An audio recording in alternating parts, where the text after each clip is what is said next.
मंगलमय परात्पर अखिलेश्वर अखिल ब्रह्मांड नायक परात्पर पर ब्रह्म भगवान श्री कृष्ण की वांगमय प्रतिमूर्ति श्रीमद् भागवत महापुराण। दूर दूर से आई हमारी माताएं बहनें श्रोतागण भक्तगण साधना टीवी और श्रद्धा टीवी पर कथा का रसपान कर रहे सभी भक्तजनों को जय श्रीमन्नारायण। कैसे हैं आप लोग? सदा भगवान की करुणा कृपा हम पर आप पर सब पर बनी रहे, यही भगवान के चरणों में श्री चरणों में प्रार्थना है। 7 तारीख से पितृ पक्ष चालू होने वाला है। पितृपक्ष का मतलब क्या है? पितृपक्ष मतलब पूर्वजों का त्योहार, पितरों का त्योहार। पितरों का त्योहार साल में 16 दिन का होता है। श्राद्ध पक्षों में आपके पितर बहुत खुश रहते हैं, क्योंकि जैसे हम लोगों का त्योहार दीपावली आया, होली आई, ऐसे पितरों का पूर्वजों का, आपके दादा परदादा पूर्वज जो पितृलोक में हैं, उनका त्योहार ये श्राद्ध पक्ष के 16 दिन का है, पूर्णिमा से लेकर अमावस्या तक।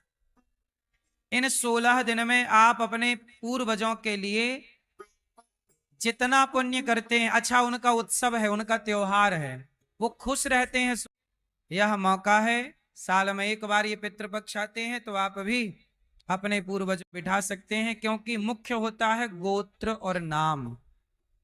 आपके पूर्वजों का जिनके नाम से कराना है वो गोत्र आपको पता होगा, और नाम किनके नाम से आपको कराना है तो भागवत जी के पाठ से 21 पीढ़ी तर जाएंगी, और आपके पितर भी कहेंगे कि हमारे बच्चे हमारे लिए इस बार भागवत करा रहे हैं, वो प्रसन्न होंगे और खूब आशीर्वाद। भगवान का आशीर्वाद तो चाहिए, पर पितरों का पूर्वजों का भी आशीर्वाद चाहिए। तो सब लोग जो यहाँ आकर चाहें भागवत जी के पाठ कराना, घर पर बैठ करके चाहें तो आप वहीं से अपना बुक करा सकते हैं पाठ। और जीवन में इस श्राद्ध पक्ष में जो आपसे बने, अपने पूर्वजों के नाम से संतों को भोजन बंटवाइए। माँ बाप कहते हैं ना अपने बच्चों से, बेटा हमें 4 धाम की यात्रा करा दो, चारों धाम। तो भगवान कृष्ण बोले, मैया तुम तो बूढ़ी हो गई हो, अब बद्रीनाथ केदारनाथ कैसे जाओगी? गंगोत्री यमुनोत्री कैसे जाओगी? तब मैया यशोदा और नंद बाबा के ताई भगवान कृष्ण ने चारों धाम और पूरे भारत के तीर्थों को ब्रजमंडल में ही बुला लिया, और कह दिया कि जो 84 कोस की यात्रा कर लेगा, 84 कोस की परिक्रमा कर लेगा, उसे चारों धाम की परिक्रमा करने का फल प्राप्त हो जाएगा। हमारे भारत में कितने तीर्थ हैं? सारे तीर्थों का आवाहन भगवान ने ब्रजमंडल में किया है। जो ब्रजमंडल की परिक्रमा कर लेता है वो धरती के सारे तीर्थ का भ्रमण कर लेता है। ये जब 84 कोस की परिक्रमा थी, पिछली बार 10 अप्रैल से 84 कोस की परिक्रमा थी और हम सबको लगवा रहे थे। ये तब का चित्र है, आप लोग भी दर्शन कर रहे हैं। स्थान है वहां पर बैरॉन हॉल में कथा होगी, हैरो लीजर सेंटर में। तो HA35BD और अमेरिका वहां के भक्तों को कथा सुनाई, अब लंदन के भक्तों को। तो आप भी जहां हैं वहां कथा सुने। अब वृंदावन में कथा हो रही है ना, इस कथा को पूरी दुनिया में जहां जहां सनातनी रहते हैं सब लोग कथा सुनते हैं। संस्कृति को, संस्कारों को जीवित रखा है, और हम लोग कई बार भारत में रह के लापरवाही कर देते हैं संस्कारों को लेकर, संस्कृति को लेकर। तो आप लोगों से मेरी प्रार्थना है कि भारतीय संस्कार संस्कृति लुप्त ना हो, इसका आप ख्याल रखिएगा।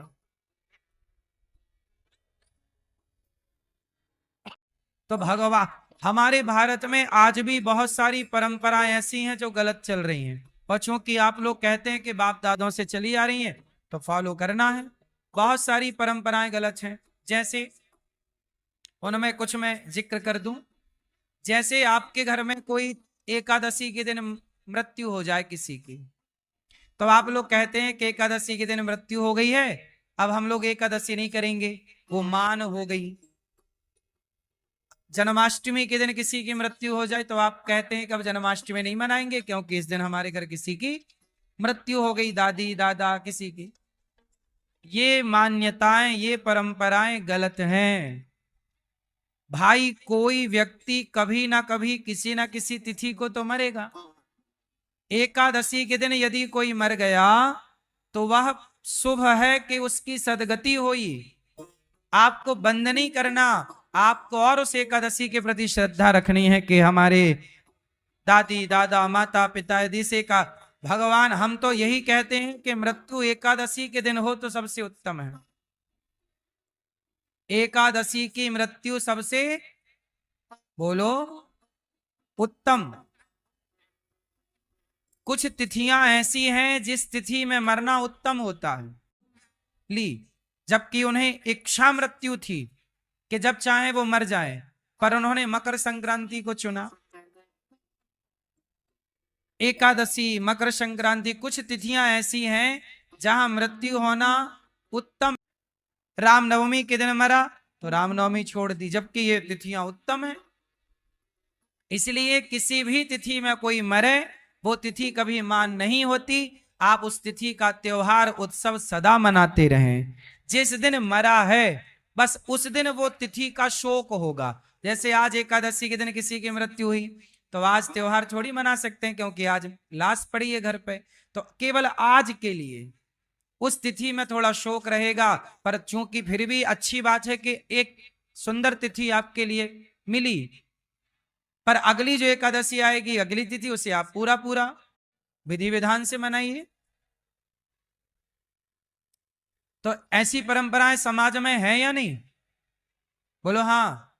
ये परंपराएं गलत हैं। इन्हीं परंपराओं को मिटाने के लिए भगवान कह रहे हैं कि इंद्र की पूजा बंद करो जो सालों से होती आई है, जो आपके पूर्वज करते आए हैं नंद बाबा, और गिरिराज जी की पूजा कराइए। और भगवान ने गिरिराज जी की पूजा की परंपरा बनवाई और इंद्र की पूजा की परंपरा समाप्त की। जो परंपराएं गलत हैं उन्हें समाप्त कीजिए और जो परंपराएं सही हैं उन्हें अपने घर परिवार में लागू कीजिए। कई बार आप कहते हैं कि तो हमारे बाप दादों से चली आ रही है। हाँ हाँ, कुछ परंपराएं बाप दादों के जमाने से चली आ रही हैं, पर वो परंपराएं कुछ गलत हैं, उन्हें ठीक करिए। क्योंकि बाप दादे भी तो आपके इंसान ही थे, गलतियां उनसे भी तो हो सकती हैं। अब दूसरी परंपरा, जैसे देवी देवताओं के नाम पे बकरा की बलि चढ़ाना, बोलो हाँ, ये सही परंपरा है कि गलत है? अब ये परंपरा चली आ रही है। अब हम सनातनी क्या करते हैं? नारियल तोड़ते हैं। ये नारियल तोड़ना ही बलि मानी जाती है सनातन में। तो सुनो, नारियल को विश्वामित्र जी ने बनाया था, ये ब्रह्मा जी की सृष्टि नहीं है। नारियल किसकी सृष्टि है? कथा बड़ी लंबी है पर मैं शॉर्ट में आपको समझा दूं कि एक बार विश्वामित्र जी नाराज हो गए। राम के पूर्वज एक राजा थे, उन्हें जाना था स्वर्ग, तो विश्वामित्र जी ने उनके लिए यज्ञ किया और यज्ञ करके उनको भेज दिया स्वर्ग। पर जब वो स्वर्ग गए तो इंद्र ने उन्हें स्वर्ग में सम्मान नहीं दिया। तो उन्होंने बताया, अच्छा उन्होंने क्या किया? इंद्र ने उनको उल्टा लटका दिया। तो विश्वामित्र जी हो गए नाराज कि हमारे चेले को आप इंद्र आपने अपमानित किया। तब विश्वामित्र जी इतने शक्तिशाली थे कि उन्होंने इंद्र के घमंड को दूर करने के लिए उन्होंने एक नए स्वर्ग की रचना कर डाली। सृष्टि अलग रहेगी, मेरी सृष्टि अलग। तो उन्होंने इंसानों की रचना की, तो इंसानों का बीज बोया उन्होंने, और इंसानों को कैसे बनाया? उन्होंने सबसे पहले नारियल बनाया। नारियल एक पिंड है, क्योंकि सृष्टि के लिए पिंड चाहिए ना। तो आपने देखा होगा नारियल जो होता है उसमें बाल होते हैं, जटा, और नारियल को ध्यान से देखना उसकी दो आंखें भी होती हैं। बोलो हाँ। और नारियल में देखना कि अंदर पानी भरा है। क्या भरा है? पानी भरा है, क्योंकि मां के पेट में बच्चा पानी में ही तो रहता है। तो विश्वामित्र जी ने अपनी नई सृष्टि प्रारंभ कर दी मनुष्य की, और नारियल के बाद वो बनाने वाले थे, नारियल बना। फिर जैसे बच्चा पेट में, पहले मां के पेट में जरा सा नहीं जाता, पिता के द्वारा तेज जाता है। 1 महीने में बच्चा पेट में कितना होता है? वो झिल्ली में लिपटा नहीं रहता। 2 महीने में बच्चा कुछ और होता है पेट में, 3 महीने में कुछ। तो वह बिल्कुल नवजात, आप ये समझ लो कि वो सृष्टि की शुरुआत कर रहे थे, नारियल बना दी। अब उससे फिर वो बढ़ता और बढ़ता और मनुष्य बनता। तब ब्रह्मा जी आए और सब आए और विश्वामित्र जी से कहा, आप ये सृष्टि रोको वरना प्रलय हो जाएगा, टकरा जाएगी, टकराव हो जाएगा। क्या हो जाएगा? ब्रह्मा की सृष्टि और विश्वामित्र जी की सृष्टि में क्या होगा? टकराव होगा, तो पृथ्वी में प्रलय हो सकता है। तो विश्वामित्र जी को रोका। जब रोका, उनके क्रोध को शांत किया और उनको ऋषियों की, ब्रह्मर्षि की उपाधि दी गई और ब्रह्मर्षि कह के पुकारा गया वशिष्ठ जी के द्वारा। तब जाके उनका क्रोध शांत हुआ। तब उन्होंने कहा ठीक है, अब जो बन गया उतना ही रहेगा। तो नारियल तोड़ देने से बलि ही मानी जाती है, क्योंकि ये सृष्टि है। इसलिए हम सनातनी लोग नारियल तोड़ते हैं।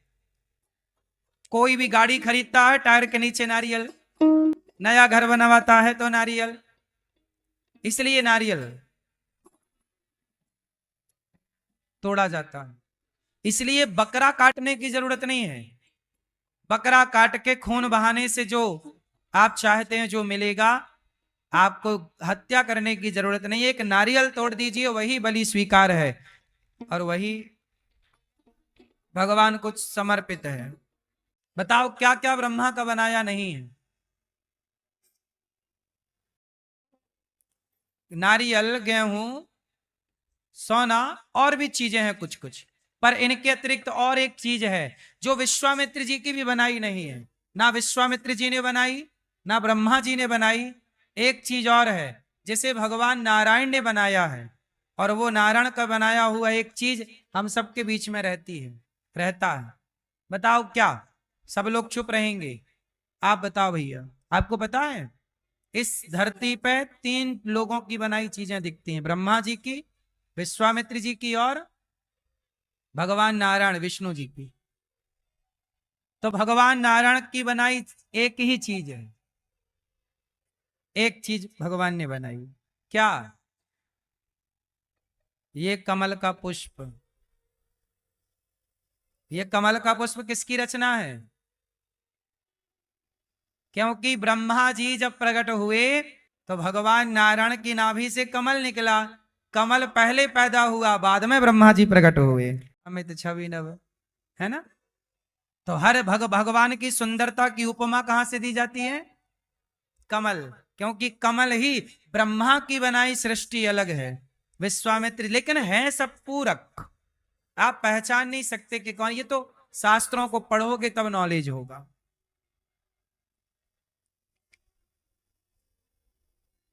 और भी चीजें हैं, जैसे क्षीर सागर है,